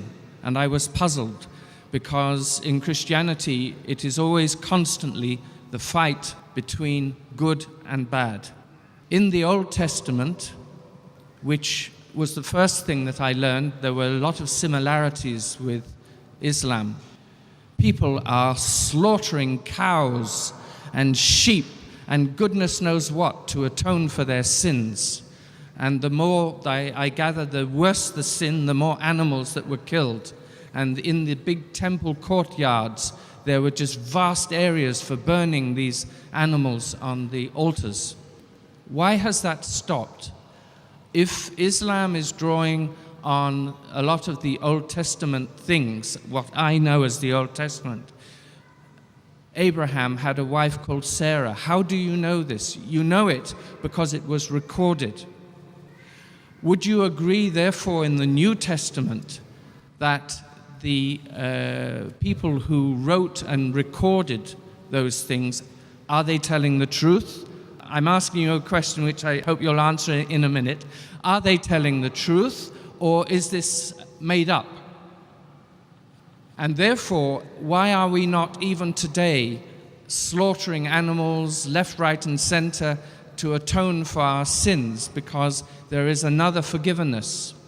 The last point I want to make is, I was absolutely amazed, I learned this in Singapore, that there were historians at the time Jesus was observed to have been crucified who were not Christians. There was no reference to what religion they had, but they recorded that this man Jesus lived. Yes, we know he lived. You acknowledge as Muslims that he lived. But he was observed to have been crucified. And it is recorded in the Bible by the same people who I'm asking you, do you believe that Mark, Matthew, Luke, and John existed? Was this a made-up story? Because if all the other things have been observed, Jesus said this, or Jesus said that in the red writing in the Bible, where is the line between something happened and something didn't happen? I'm sorry, it's a long question. No problem. I answer the question. The brother asked a very good question.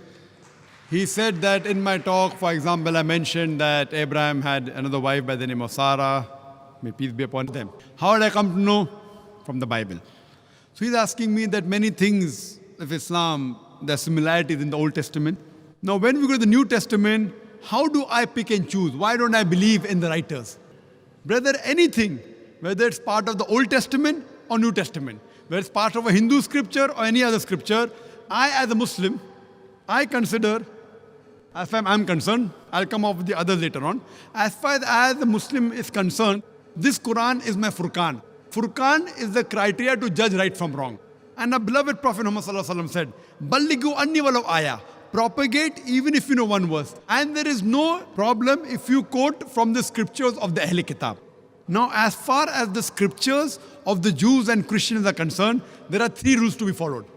Rule number 1, if it matches with the Quran, we have got no objection in accepting that portion to be the word of God. Point number 1. Point number 2, if it goes against the Quran, we reject it. It cannot be the word of God. Irrespective who wrote it, Paul, Matthew, Mark, John, whoever. Rule number 1, if it matches with the Quran, because this has been proved to be the word of God as far as we are concerned. Scientifically, everything. Even a logical person, if he finds out this is the word of God, and then if he compares whatever matches with the thing which has been proved, like this is our ruler. You know, we have a measuring tape. Once it has been confirmed this is correct, then we use this as a Furqan, as our Mizan. So what is there in the Old Testament, New Testament, Buddhist scripture, Hindu scripture, what matches with the Quran, we have got no objection accepting that is the word of God. What is contrary to the Quran and the Sahih Hadith, we reject it, it can't be true. Now what is not matching with the Quran, but not even contradictory, it is optional. Do you understand? Optional. Optional means may be right, may be wrong. So those things which are mentioned in the Bible, Old and New Testament, which match with the Quran, is what I quoted today. 100%. We have got no objection in accepting this portion as the word of God. There are many things which go against the Quran, which I can give a talk on differences between Islam and Christianity. There are certain things which are optional. Neither go against the Quran, is neither matching with the Quran. So these portions which is neither going against the Quran or matching with the Quran are optional for us. So those writings which go against the Quran, I cannot accept as the word of God. So all those authors of the New Testament which go against the teachings of the Quran, I reject it. What matches, I say can be the word of God. What doesn't match, neither goes against, is optional. As far as a non-Muslim is concerned, we use logic. If you keep the Quran aside, today, due to advancements of science and technology, today is the age of science and technology. Now, if you use the yardstick of science and technology to the Bible, you will find hundreds of mistakes. About the creation of the universe, there's a mistake. The Bible says, as I mentioned earlier, that Almighty God, in Genesis chapter 1, verse number 16 to 19, He created 2 great lights. The greater light, the sun, to rule the day. The lesser light, the moon, to rule the night. So moon doesn't have a light of its own. It's a contradiction. It's a scientific error. There are various such errors. Various. Only in Genesis chapter number 1, you can find plenty errors. There are mathematical contradictions. There are scientific errors. There is obscenity. So leave aside Quran. Even if a normal human being who keeps his mind open and reads, we can surely not agree, this portion can surely not be the word of God. If there are scientific errors, if there are contradictions, if there's pornography, any normal human being who has an open mind will never accept this thing to be the word of God. The remaining things becomes optional. So this is what we use, brother, as a strategy to identify. So a student of comparative religion, whenever he picks up a scripture, he uses the strategy and he tries and reads the scripture and then he analyzes how good, how authentic is the scripture, brother. So this if you use with the Bible also, you find there are many errors, there are many contradictions. Even if you don't have the Quran, a normal human being cannot accept this to be the word of God as a whole. But because Quran says that there was a revelation given to Jesus Christ, peace be upon him, what we say, that portion which matches with the Quran, we have got no objection accepting as the word of God. Hope that answers the question, brother. It partly answers the question. The point I was trying to get to was about sin and the devil. The point I made was, in the Islamic literature I was given, there was barely any reference to sin, the forgiveness of sin, the condemnation that we would all feel if we had no way to be forgiven for our sin. This was one part of the question. Yes, therefore one question at a time, it will be better. Yes. As you told that you gave a short speech, I was trying to cover as much as I could. I apologize for my long question. No problem, brother. So brother asked a question that the literature that was given to him, that literature did not contain sin. So I don't know which literature was given to you. But if you read the Quran also speaks about sin. It speaks about hell. It speaks about punishment. Now the literature that was given to you may be a particular topic. Like today's talk, I never spoke about sin because the topic was similarity between Islam and Christianity. But I've given other talks which speak about sin. So the literature that was given to you, brother, was maybe dealing in a particular specialized subject. It may not be dealing with sin. But to say that Islam doesn't speak about sin is wrong. So Quran, like the Bible, also speaks about sin. But the difference in the Bible and the Quran, what the church teaches about the original sin, Quran doesn't believe in that. Which I gave the answer earlier, which I don't intend repeating, that nowhere does the Bible speak about the original sin. It is the teaching of the church. So Quran does not speak about original sin. And like the Bible, as Bible says in Ezekiel chapter number 18, verse number 20, that the soul that sins shall die. The father shall not bear the iniquity of the son, neither shall the son bear the iniquity of the father. The righteousness of the righteous shall be upon him. The wickedness of the wicked shall be upon him. Similarly, the Quran says, no bearer of burden can bear the burden of others. If you commit a sin, you will be responsible. No one else can bear the burden. So Quran also speaks about reward, speaks about punishment, speaks about sin, various things. In my talk, though I didn't mention sin, but indirectly I did mention also about sin. If you have alcohol, it's a sin. If you have pork, it's a sin. If you do adultery, it's a sin. But I was speaking in the positive aspect. Don't have alcohol. Don't have pork. Don't do adultery. So even the Quran speaks about sin. Hope that answers the question, brother. The next question from the slip is from Brother Sven Bensler. You mentioned a lot of references of the Bible. What about John 10:30? The Father and me are one. The brother quoted a verse of the Bible, Gospel of John, chapter number 10, verse number 30, the Father and me are one. It is not the Father and me are one, it is I and my Father are one. It's not the Father and me are one. Now this quotation, I and my Father are one, to know what it is, you have to know the context. You have to understand the context, that I and my Father are one.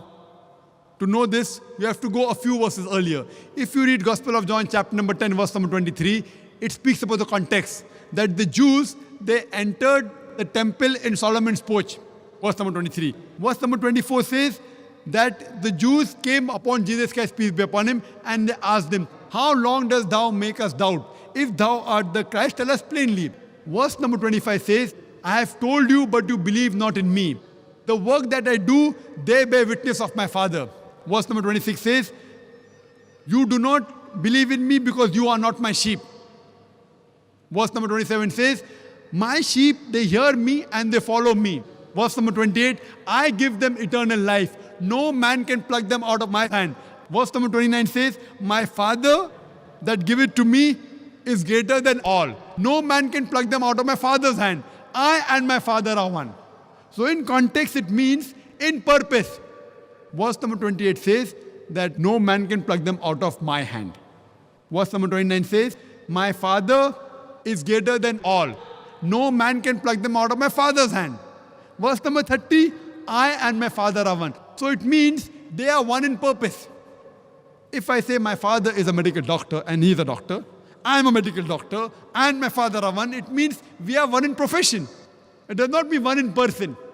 But the Christians say, no, it means one in person and my Father are one, indicates that Jesus Christ, peace be upon him, is God. If I agree for sake of argument. Further, if you read in the Gospel of John, chapter number 17, verse number 21, Jesus Christ, peace be upon him, says, my Father is in me and I in thee. He tells his apostles, to his 12 apostles, my Father is in me, I in thee, and we are one. The same one is used here. So do you mean to say there are 14 gods now? Father is in Jesus Christ. Jesus Christ, peace be upon him, is in the apostles. So there will be 14 gods. So you have to coin a new word. Instead of Trinity, you have to coin a word for 14 gods. Here what Jesus Christ, peace be upon him, meant the same one was used, that one in purpose. And further it's mentioned in the Gospel of John, chapter number 17, verse number 23, that Jesus Christ, peace be upon him, he tells the apostles that I am in you and you and me, we are one. That means one in purpose. And immediately you read further, Gospel of John chapter 10 verse number 31, the Jews, they pick up stones to stone Jesus Christ, peace be upon him.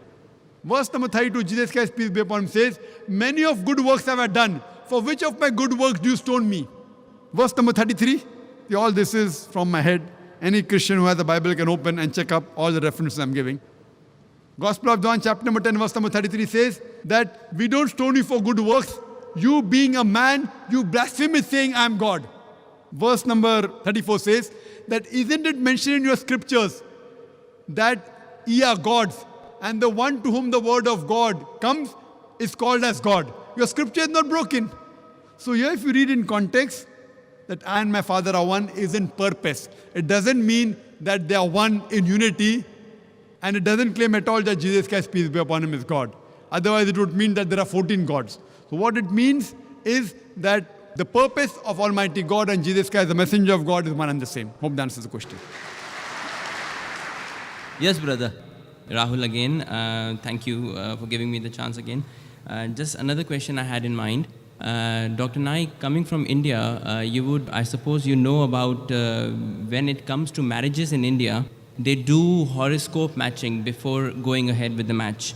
I know that this is strictly forbidden in Islam, but I just want to know, is this categorized as shirk or is it just makruh and something that you should try not to get into? This question is as far as reading horoscope, reading the future, and the kundli, it's a Hindu culture. Is it shirk or is it haram in Islam? Is it only simple haram or shirk? It's mentioned in the Quran, Surah Ma'idah chapter 5 verse 90, about fortune telling. It's haram. It is prohibited. It is a big sin in Islam. Hope that's the question. Okay, thank you so much. Next question from Carolina D'Souza on the question slip. In your talk, you singled out Jesus as a very unique person. Then you emphasized how Moses and Prophet Muhammad, peace be upon him, were mortals. Doesn't this comparison make Jesus more special? The question posed by the sister is that when I spoke about Jesus Christ, peace be upon him, in comparison, I proved that Muhammad and Moses, peace be upon him, they were mortals. Doesn't it make Jesus Christ, peace be upon him, special? Special, yes, but not God. Special, yes. He's a special messenger. Every messenger was given a speciality. A speciality. Like Moses, peace be upon him, he is called as Kalimullah, that Almighty God spoke to him. So in that way he was special. Same way Jesus Christ, peace be upon him, he was special because he was born miraculously without any male intervention.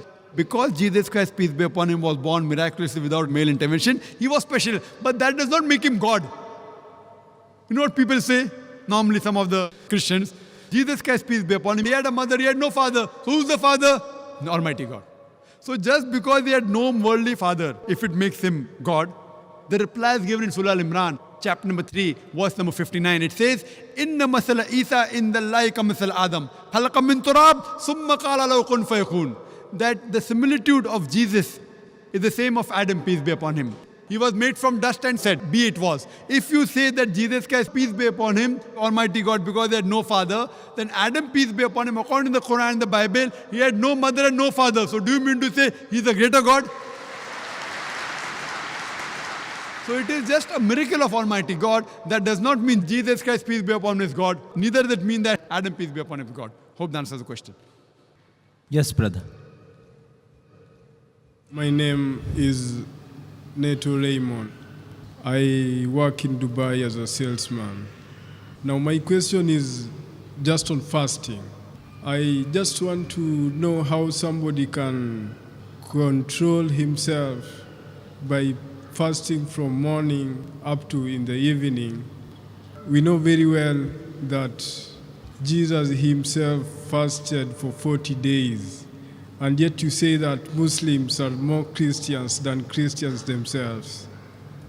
We're asking the question that Muslims, we fast from dawn to sunset, and Jesus Christ, peace be upon him, fasted for 40 days. You say that. 40 days. There is no mention of Jesus Christ, peace be upon him, fasting for 40 days in the Quran. And even the Christians, when they fast, they don't fast like the Muslims do. There were different sort of fasting depending on which sect you belong to. Some sect for fasting is not having non-veg. Some sect they have only boiled food. So there are different sects in Christianity which fast in different ways. I don't know of any sect in Christianity which fast for 40 days. If they fast, they may have, no non-veg, only vegetables, that's their type of fasting. Some fasting is only having boiled food, that's their fasting. There are different types in different sects, but I don't know of any sects in Christianity which fast like the Muslims or neither like they fast for 40 days continuously like the way you're saying. Hope that answers the question, brother. The next question on the slip is a short information question from Ansari Iman. Asked for Dr. Zakir Naik's email ID. The email ID, Foundation Islam @irf.net, and my personal ID is zakir@irf.net. You can go to our website www.irf.net. IRF is a short form of the organization Islamic Research Foundation. Hope that answers. Where do you get your books sold in Dubai? Which bookshops? From Zina. You can go on the net, and alhamdulillah, all the books are available on the net. It is free for downloading. There are a lot of material for dawah. There are books available. I don't know the address where it's available in Dubai, but there are available if you go to Bombay, I know, and here there are some people who have reprinted. I personally don't know the address, but you can go to the website and surely download all the material on the net. It's for free. Yes, brother. Short question in 2 lines, please. Yeah. You see, we believe that Amantu billahi wa kutubihi wa rusulihi, this is in Islam. Is it the same in Christianity? Do they believe in our prophet and do they believe in our book that is Quran? As the question, what he quoted is the verse of the Quran which I quoted in my talk from Surah Baqarah, chapter number 2, verse number 177, that to believe in Allah, believe in the last day, believe in the angels, believe in the books, and believe in the messengers. He's asking that do the Christians also believe in the messenger and the books? Yes. What the Christians believe, the Jews, Christians, and Muslims, the Jews believe in all the prophets that came before Jesus Christ, peace be upon him. The Christian, they take a step forward and they say that we also believe in Jesus Christ, peace be upon him, and the Injil. So all the prophets, what Jews believe, the Christians believe, but they believe in additional prophet by the name of Jesus Christ, peace be upon him. What the Muslims do, we take a step forward and we say believe in the last and final messenger, Prophet Muhammad, peace be upon him, and the last and final revelation, the Quran. So all the messengers with the Christians believe, and all the messengers and the books the Christians believe, we Muslims believe. But the Christians do not believe in the last and final message, the Quran, and the last and final messenger, Prophet Muhammad, peace be upon him. So we tell them, take a step forward. There is prophecy of the last and final messenger, Muhammad sallallahu alaihi wasallam, in your scriptures. Take a step forward and accept him and come to the straight path of Dinul Haq. Hope that answers the question, brother. With the last question of the day from Brother Muhammad Uwais, one of my non-Muslim friends asks about verse 9:29 of the Quran, where Allah orders to fight against non-Muslims until they believe. He asks, is it not arrogance? One of the non-Muslim friends has asked this person, is it not arrogance? The question posed is, the verse of the Quran says, fight until they believe. Is it not arrogance? You have to read in context. If you read the context, it says that fight until there is no transgression. But once the transgression is over, we have to stop. So if you read in context all the verses of the Quran that speak about fighting, including Surah Tawbah, Surah Anfal, immediately after it says that peace is better. Even Surah Tawbah, chapter 9, verse number 5, that fight wherever you find the kafir in the battlefield, it says, but if the mushrik wants peace, don't just give it to him, escort him to a place of security. So all the places that talk about fighting, that is jihad fi sabilillah or qital fi sabilillah, it mainly, if you analyze, it is in the battlefield that are fighting, or what are doing qital is against oppression, is against transgression. It also continues that if they want peace, peace is the best. So you have to read in context and then you understand the real meaning. Hope that answers the question. Wa akhiru da'wana alhamdulillahi rabbil alamin. Brother Arif Gulpar will propose the vote of thanks. Bismillah ar-Rahman ar-Rahim. I really have the pleasure to thank all of you, dear sisters and brothers, for being here tonight. And I pass my thanks to our dear guest, Dr. Zakir Naik, and his brother, Dr. Muhammad Naik. Assalamu alaikum wa rahmatullahi wa barakatuh. Shukran.